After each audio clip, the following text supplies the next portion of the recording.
Hello and welcome to Lights on LA. I'm your host, Louise Gill. Today I am extremely honored to have with me, back again, Congressman Adam Schiff, 28th Congressional District. And we have a lot of questions major questions that would like to be answered by the Armenian community. And I was so thankful that he had the opportunity to be able to be on the show and interview with us. So thank you so much for taking your time with your busy schedule to be on the show. Our main question, of course, is about Syria and the Syrian Armenians. And we would like to ask you what is being done to respond to the humanitarian and security crisis in Syria and Iraq, particularly the displacement, targeting, and the destruction facing the Christian communities in the region. Well, this is a very dire threat to the Christian communities in both Iraq and Syria, and I don't think those communities have ever been under such danger. And unfortunately, some of those communities have been completely displaced, as we've seen in towns like Kasab. The Christian community is not only under threat from ISIS, but other radical Islamist group as well. We have an al-Qaeda franchise, al-Nusra, operating in Syria. So the United States has tried to work with the international coalition to protect these minority communities in any way. Sometimes the result has been direct military intervention, as we did with some of the minority Yazidis. With the Christian communities, it's more difficult in many places because they're in either sometimes in regime-controlled areas or areas where Islamists have overrun the place, but there's no other ground force to move in. And so it's been enormously challenging, but we have to continue to try to focus the world's attention on the plight of minorities in both Iraq and Syria, in particular the Christian community. I met recently with Dr. Rajiv Shah, the head of USAID, to talk about one facet of that, and that is how can we make sure that aid is getting to those Christian communities within Iraq and Syria, that support is getting to the refugees that have had to leave those countries. I've also been working on trying to make sure that many of those displaced by the fighting who have family in the United States that have approved immigration petitions can come here. We're working with families on a one-on-one basis. We're also trying to get a broad humanitarian parole for many thousands of Syrian Christians, many Armenian, to come and be reunited with their families here in the United States.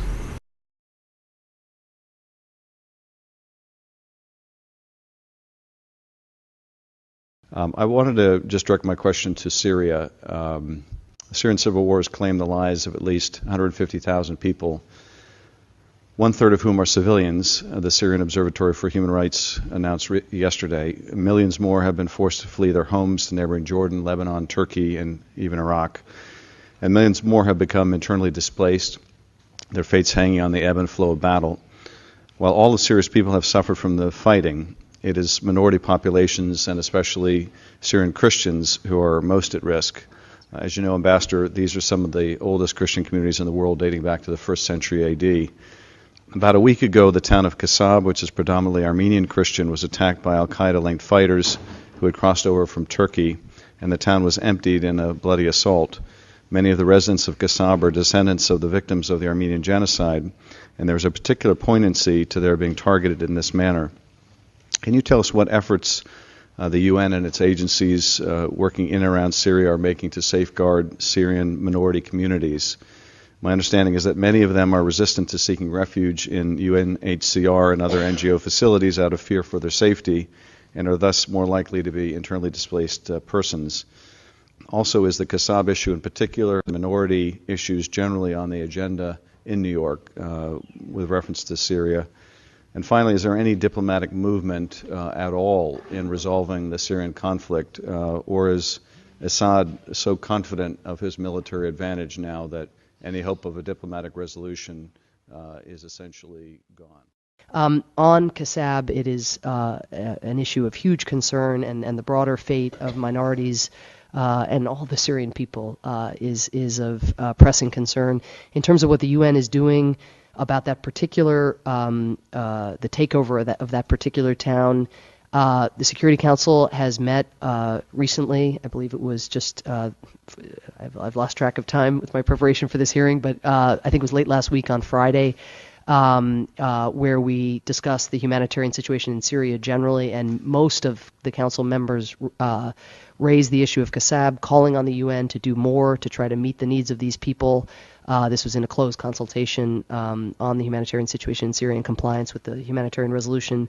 I would note that unfortunately the extremist group that has appears to have taken hold of that town is not one that the United States or the United Nations has a huge amount of leverage over.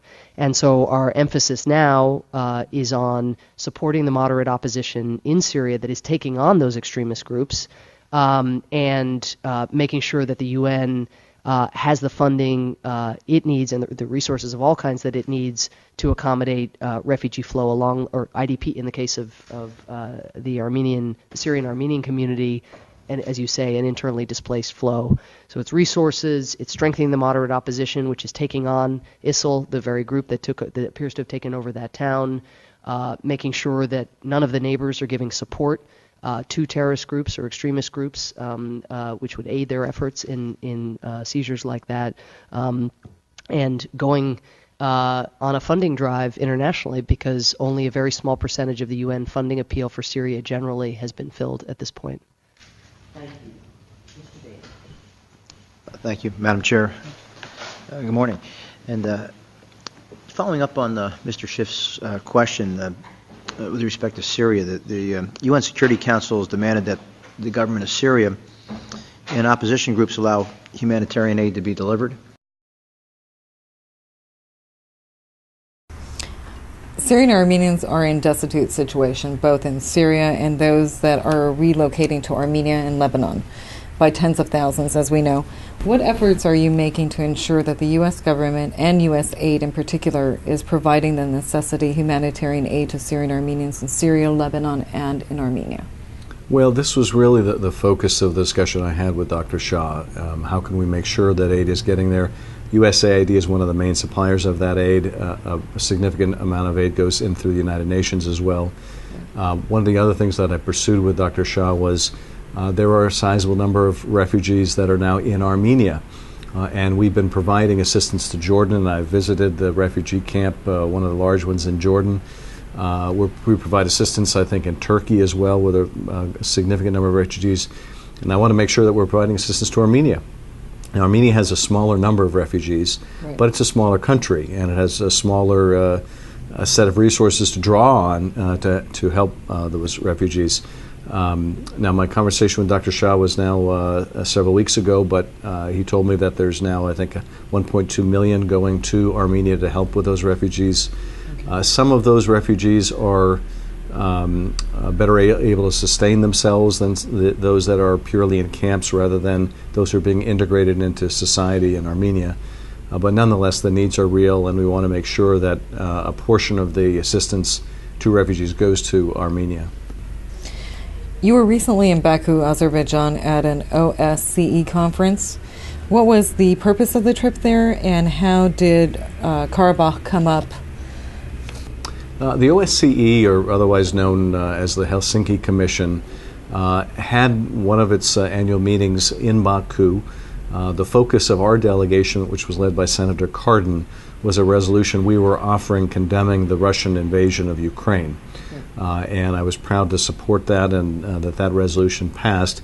But there were also very important resolutions being offered by Armenia that urged a peaceful resolution of the conflict in Nagorno-Karabakh, and urged neighboring countries to Syria and Iraq to close their borders to this infiltration of foreign fighters.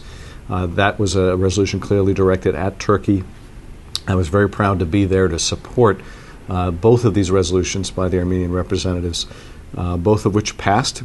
The resolution dealing with Azerbaijan and its provocation along the line of control passed, notwithstanding the opposition of the host government.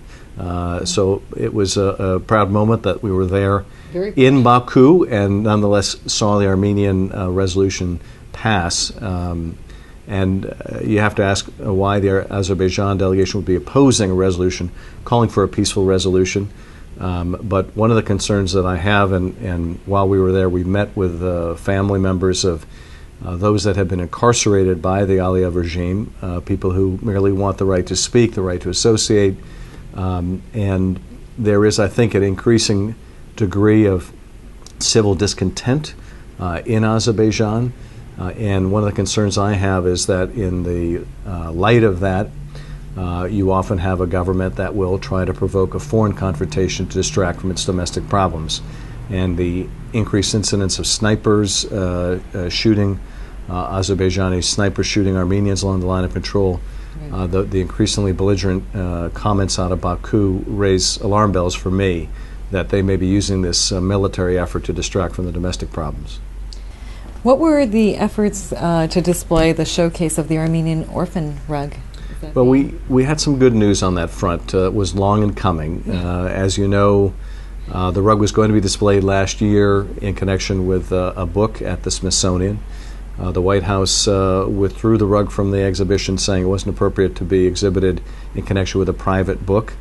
I then offered to host a reception on the Hill with the rug, showcasing the work of the Near East Relief Agency, which was a incredible organization that raised over $1 billion in today's terms to aid the survivors of the genocide.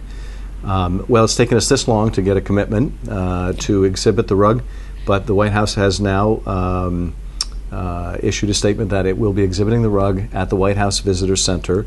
It'll be available to the community and beginning on November 18th through the 23rd. So if any members of the community will be in Washington, can get to Washington, they don't need a pass to the White House, they don't need a tour of the White House. They can go right to the Visitor Center and have a chance to see the rug. I'm really looking forward to it.